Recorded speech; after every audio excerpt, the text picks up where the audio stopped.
Sometimes the stuff you put the most work into just dies on the vine, and that's kind of how it goes.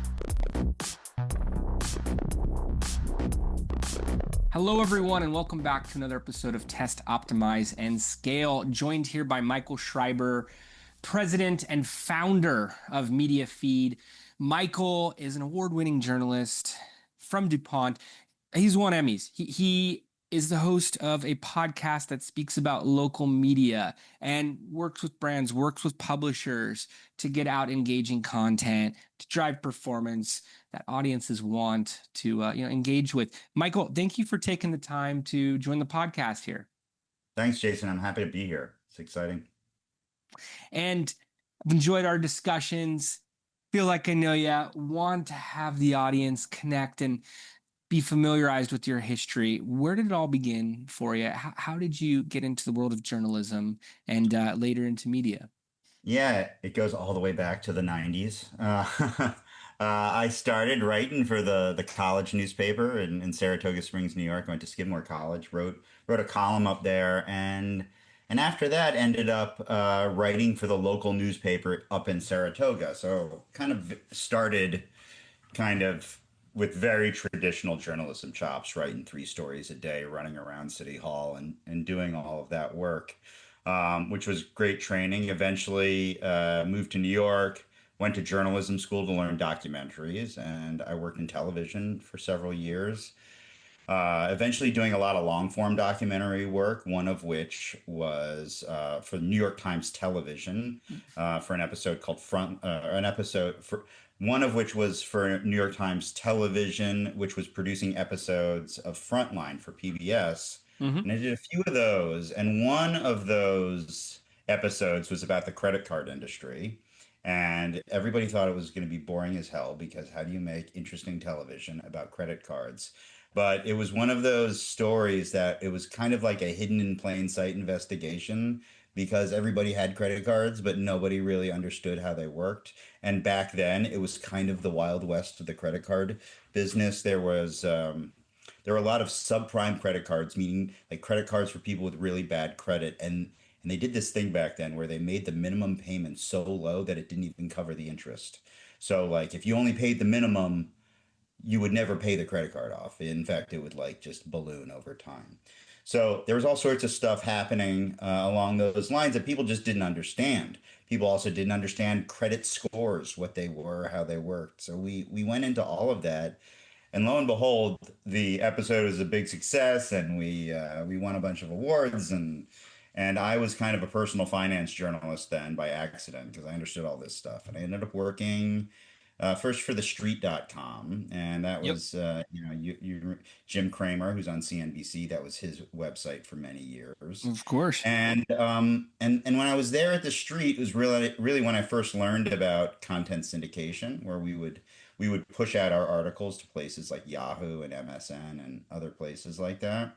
And back then, and this was more than 15 years ago, you could get like a fire hose of traffic from these places. They just like if you got on the homepage of Yahoo, it was largely about the referral traffic back then, and I learned that system and how it worked, and how it worked in the context of the overall business, and eventually I kind of made this transition from working for traditional media in financial services, in personal finance, to working for a financial services company. In that case, I moved to this company, credit.com, which was the first tool that offered people free credit scores. And this is like before, like I said, anybody really understood what credit scores were. Now, like, they're pretty ubiquitous. You get credit scores from every financial institution you're engaged with, and they're typically free. But back then, it was just like this idea of like somebody's scoring me and I don't know what it is and what it means. So we created a news organization with the idea that we would explain how credit works to just regular people, because it's impacting their lives day in and day out. And we wanted to be able to do that kind of syndication. So really building that team as a media organization, as a news organization that would be recognized as such by other media organizations was really important. And so we did that. And we learned over time that while it was great for that referral traffic. It was nice when you got the fire hose of traffic. It was also unpredictable. So we learned pretty quickly that it had a really great impact on organic traffic as well. And that's organic in the SEO sense, like just the search engine seeing your content in distribution was a good signal to them that it was had some merit to it. But it was also organic in the really true sense of the world of the word. It's you're building an audience just by organically getting it out there in front of people, and making sure more people understand who you are and what you do and what your expertise is.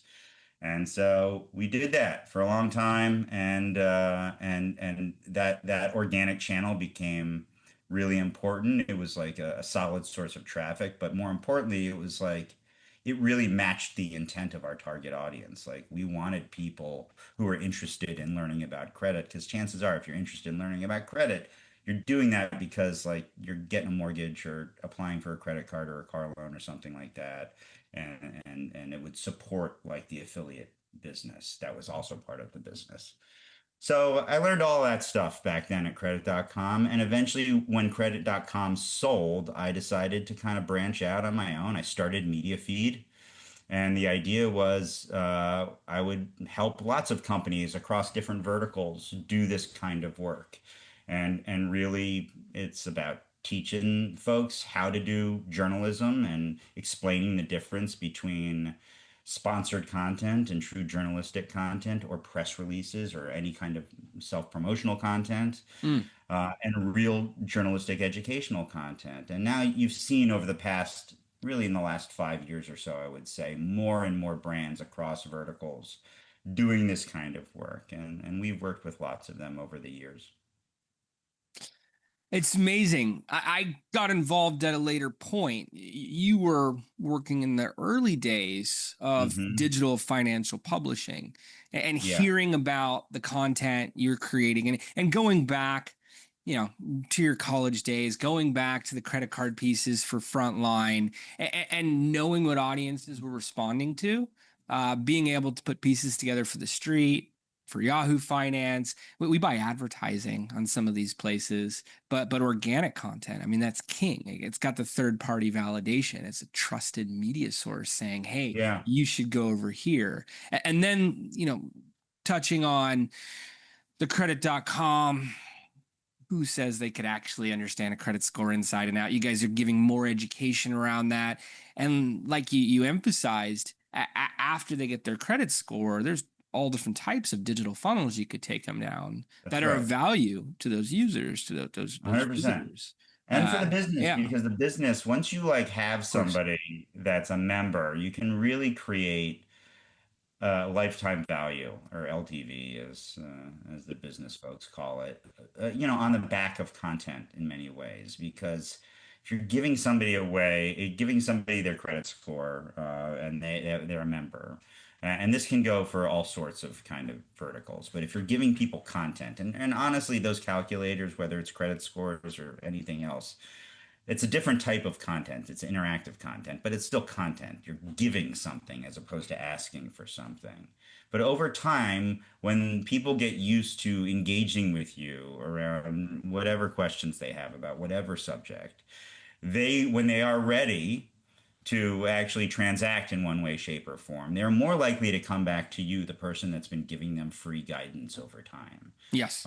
than just going to somebody random. And that's really what it's all about. Doesn't mean everybody's going to transact, but the conversion rate for that kind of audience is going to be higher than somebody that comes through than a performance marketing channel, which you're buying into anyway, basically.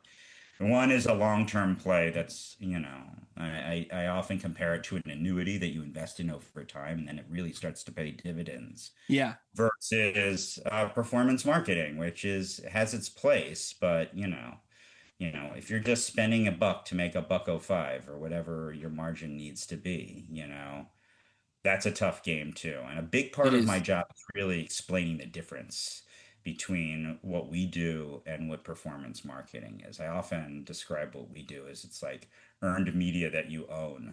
Like people are so used to, in the PR space, like pitching journalists, please write about my thing, link to my thing, and maybe they'll mention it, but they don't link to it, and it's a disaster, and what have you. Whereas with content, you kind of control the entire user acquisition funnel. You just have to understand that you can't be selling yourself overtly in that stuff. You have to be in the giving information away mindset. So Multiple touch points, and like you yeah, said, they could come back later because hey, you're the one who gave them that helpful information. yeah. What type of time window, what type of conversion window do you recommend to brands that are putting out this content, to set the right expectations? Not a guarantee, but hey, you're probably going to see a higher LTV in 6 months, Yeah, 18 it's months. Yeah. this is a thing that people often commit to for philosophical reasons first. Like we Okay. want our business to be about educating people about this stuff. And you sometimes you begin to see, depending on what you're writing about and how competitive it is, sometimes you see stuff start to pop right away. Other times it can take months if it's highly competitive. But it's not just about organic, and growing search traffic or what have you. Content, when it's done properly, like provides touch points in a number of ways. There's newsletters, obviously. There's all the social channels and all the other organic channels beyond just syndication, which a lot of people aren't familiar with. And it's also your existing customer base. It's how do you leverage the content you're producing to maintain good connections with people with whom you're already doing business, just for the sake of churn and things like that that every business has to deal with.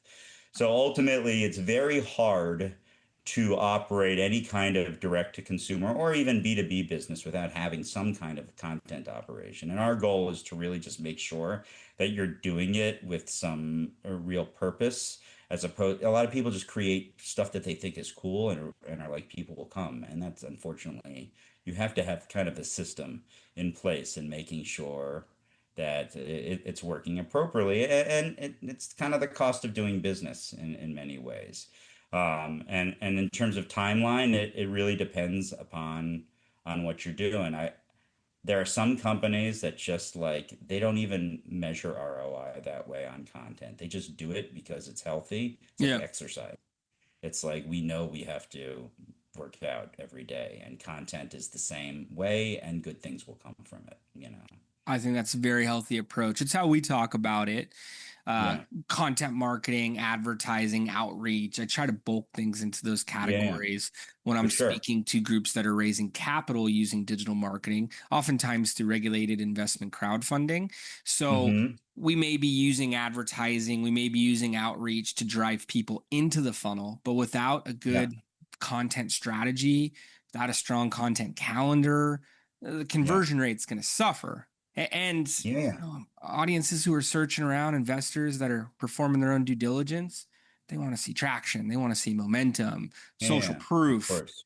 What conference are they speaking at this week? What podcast were they guest Yeah, on yeah, last week? yeah. What new partnership was occurring? What new milestones have they reached? Because there are Mm, going to be other groups raising capital that are targeting those same prospective investors. So if yeah, they are doing a deep dive on those offerings and it's more appealing, the capital, the investment, it's usually going to be deployed elsewhere.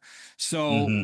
we'll get tasked with these performance campaigns and direct response type initiatives, but we try to do a good job at explaining all this. But I find it really is the content that converts everything.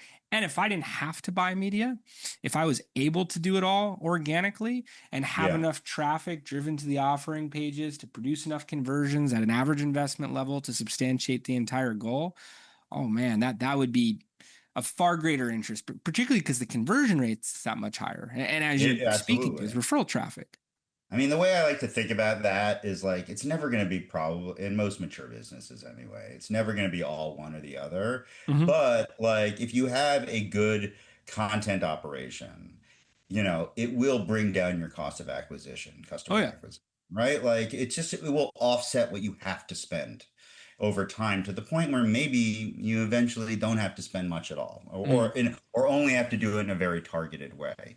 And for the investor class, I think what's interesting also is thinking about content and economies of scale, because investors are often looking at certain categories of companies. So, like, you might have a portfolio of companies that are doing different things, but all in, let's say, the fitness area, right? Okay. Like, there is a play to bundle kind of to have a number of business share the cost of content. Like, you create a publication devoted to a specific audience that appeals to a tranche of companies that you're into, and that's a way to kind of spread it around a little bit. I've had a lot of discussions about folks around that kind of strategy. But a lot of times the investors, they don't, they'll provide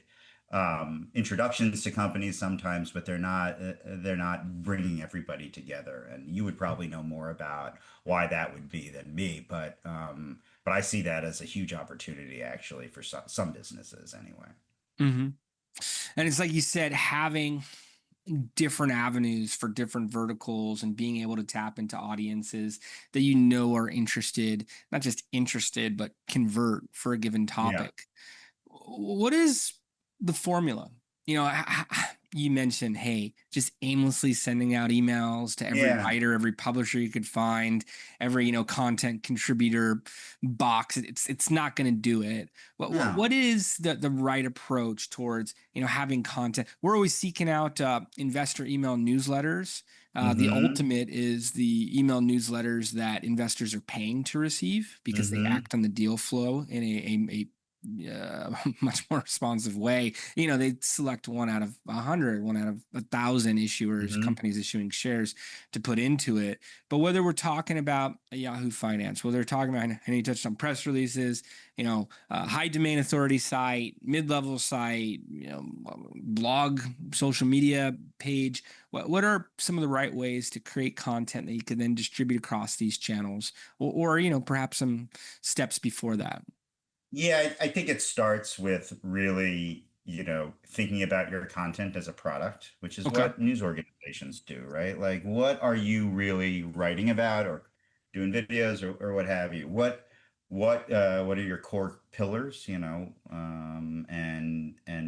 how are you creating authoritative, content around those issues that people need and want? And commit to like really creating that stuff well, and presenting it well. And then next step is like saying, all right, now I have a real publication here that I can hang my hat on, right? Like, I've created something that I'm willing to stand up behind in every possible way. Not only is the information good, but there's like, it's truly editorial, meaning like, I'm not here to sell something specifically. This is editorial or educational content that relates to my target audience that might be somewhat far removed from the product. Who knows? Like, there's a million ways to do this, all the way from like Red Bull, which creates like amazing content around adventure sports that has really nothing to do with the drink, but like they've figured out for whatever reason that type of content appeals to their target audience, right? And Yeah. so, but then there's also versions of that where it's much closer, like in the financial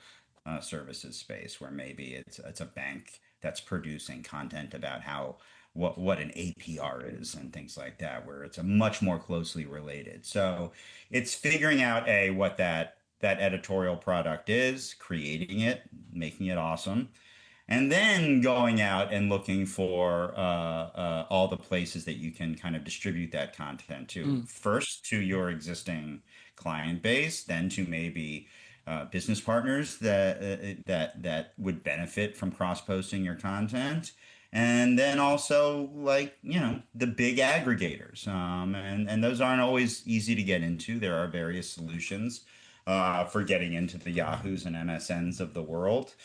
We've helped companies do that over the years, but that's really it. It starts with creating really good content, and you can't get around that. And just creating a couple pieces because you think it's cool, or like your CEO had a really good idea and you wrote it up because they said to write it up and you did and it didn't go anywhere and you feel like you're banging your head against the wall.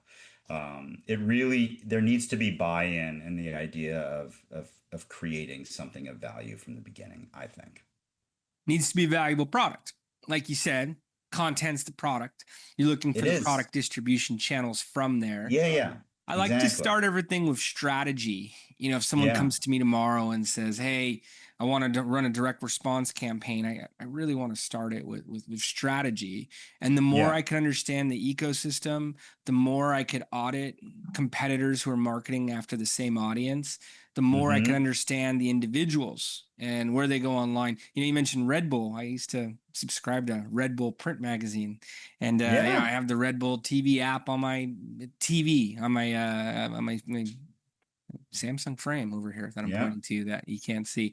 But I mean, I grew up in Southern California doing action Mhm. sports, Yeah. skateboarding, snowboarding, surfing. It increases the product value for me Yeah. after engaging with, I'll call it, hours of content. I mean, some of the stuff that they fund money into, and it wouldn't be Hmm. possible without Red Bull doing it. Yep. It really enhances how I feel about the brand, makes me more likely to order the product. If Red Bull is just focused on the direct response of, okay, we put out this magazine, how many sales did we get? It would Yep. affect things. Goes back to your long-term play of, hey, Yeah. it's content and over time. But I find you figure out where in the plan that the content fits in. Is it You bringing have to. people to the offering? Is it top of funnel? Is it, Yep. mid funnel? They're getting more information. Is it lower funnel? Hey, we're talking to them before they're about to make their decision. But having good, engaging content at each one of those stages, especially if it's designed for social sharing and Hmm. earning authoritative links, that's what it's all about. What it's all I about. always looking for more ways to get larger publishers to take notice and cover things. Yep. But I find even if it's just being distributed across a brand's channels, if they're their own publisher and putting the product out there, it tends to attract over time and boost conversion rate from any other traffic sources. 100%. It's like earned media that you own. Mm-hmm. It's like the reality is that traditional media continues to struggle. Like we're Yes. in a tough time right now. There were just a bunch of layoffs and all of that. And I think increasingly you're seeing more and more brands hiring editorial teams and putting this together. And especially because of AI, they're able to do more with fewer people. So I think you're going to continue to see this trend. There's a number of I mean, AI I know scares a lot of journalists and it's Sure. disruptive, but it's also kind of the new SEO in many ways that people are talking about GEO or AEO now, meaning like the brands now want to be featured in the answers to questions. And there's very good evidence that shows the more you get your content out there to reputable sources, the more likely it will be that some LLM will see that content, incorporate it into an answer at some point. And while the click-through rate will likely be much lower, it is good for brand building.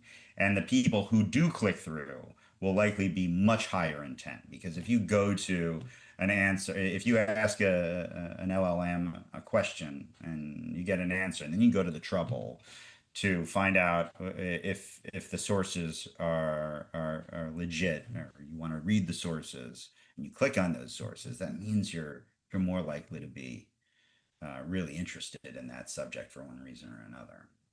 Search traffic converts, AI traffic, even higher levels. I got to imagine. Yeah. I Yeah. had a Do you have yeah, data on that already? more of a generalization. I don't have Yeah. anything to quote on that. I could ask ChatGPT, see if that's Yeah, correct. I'm sure it would tell us it's Uh, amazing. it's funny how we go right to that these days.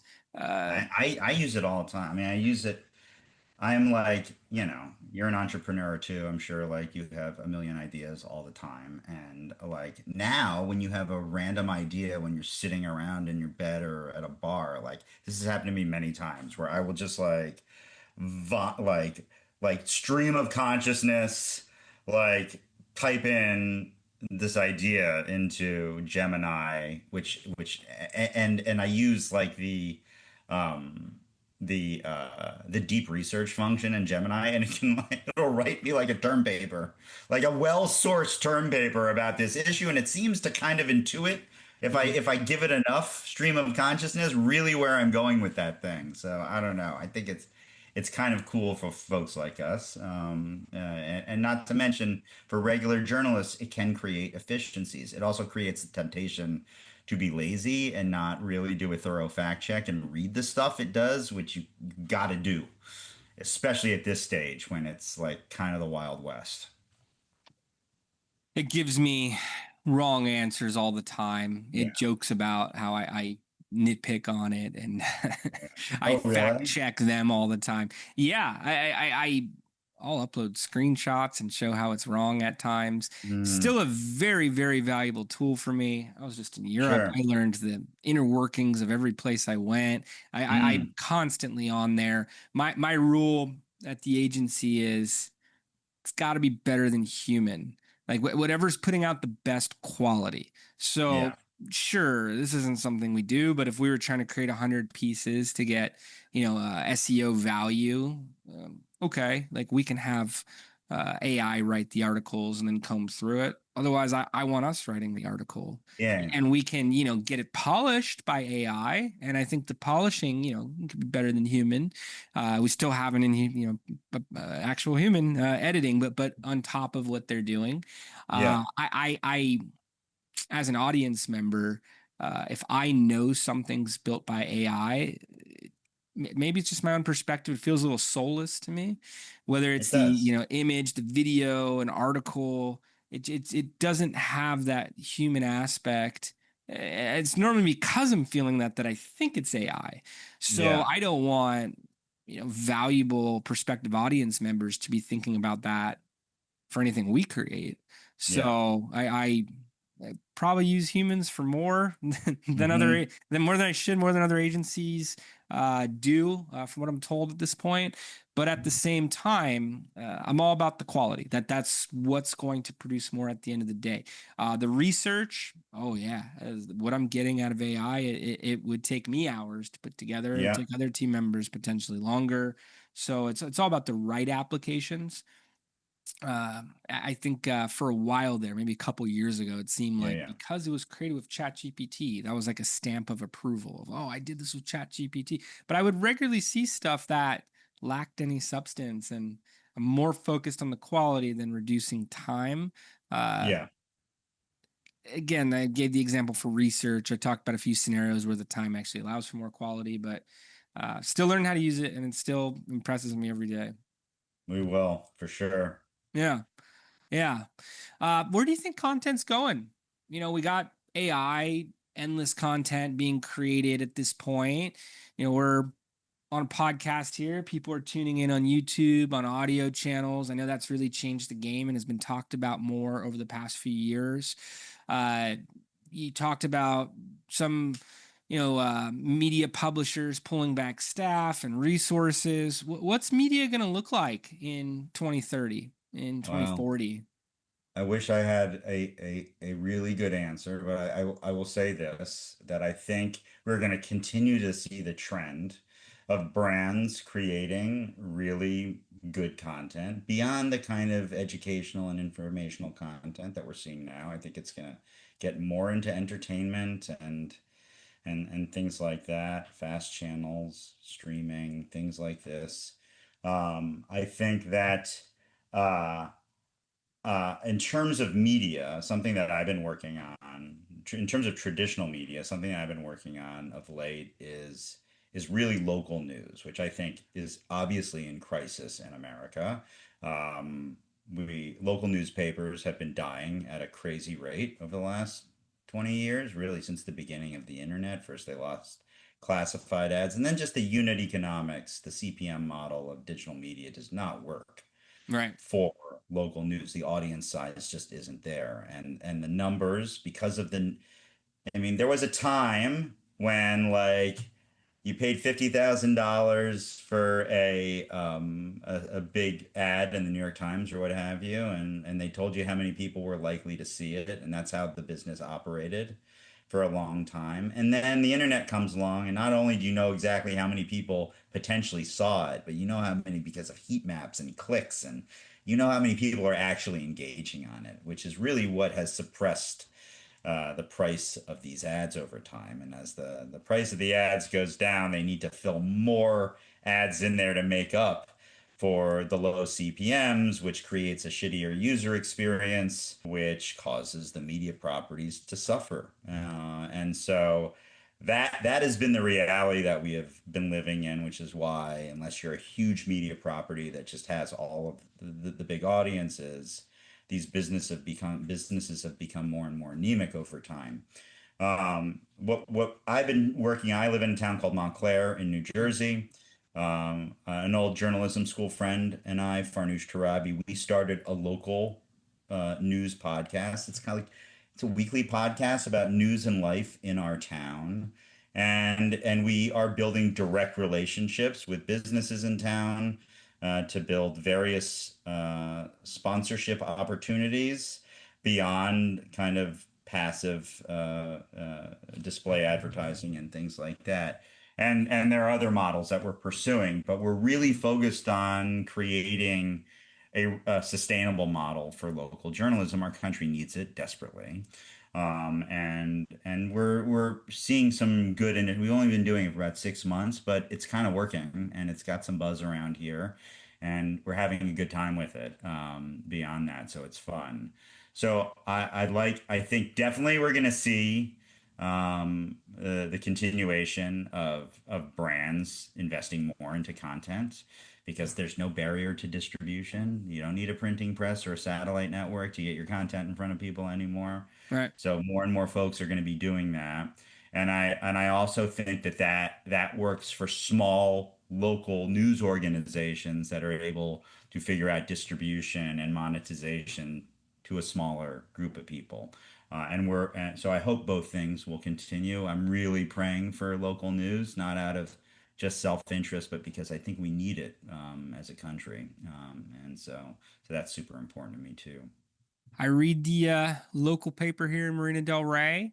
Hmm. I say things along the lines of, think global, act local. I know, Hmm. politics more gets done on the local level, and you can really be involved. And Yeah. speaking to audience, I'm far more interested in the quality than the quantity. The quantity is Yeah. important, but if it's not quality, it doesn't matter. I was talking Yeah. about those investor email newsletters. It could be small distribution, but far more powerful than some of the big box opportunities, if you will. Yeah. So I, 100%. I think it's great. Yeah, All you need is the one right person to read it, and sometimes that can change your life. exactly. I think you're putting time into the right places Yeah. and could really see how that grows with partnerships as well.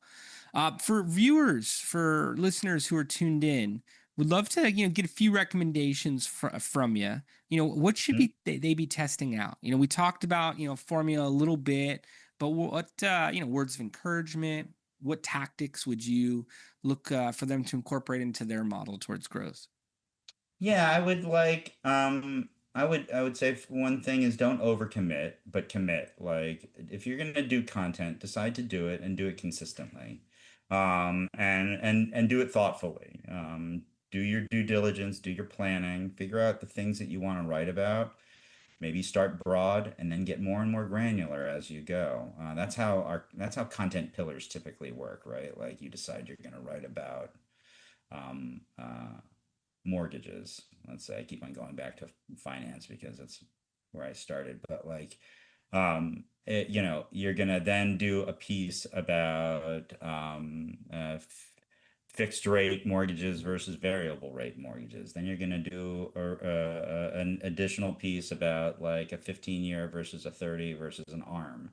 And like you don't have to do that all at once, but if you start broad and then start like kind of chiseling away at whatever your vertical is, before too long, you're going to have a nice library of content that has some real authority on a specific subject. The other thing is to start thinking about how you want to integrate AI and agents and stuff into your work. You probably have more information than you realize about any particular subject, and leveraging that AI to both not just to create content, but maybe to create an engagement tool that can talk directly to your audience beyond what you're writing about. That's another thing to do. I would also say, like, when you create a piece of really nice content, like let's say we're talking about this podcast, right? We've talked about, like, I don't know, 5 or 6 things that could be turned into an article in this podcast, right? So you've already cut this podcast, you have the entire transcript.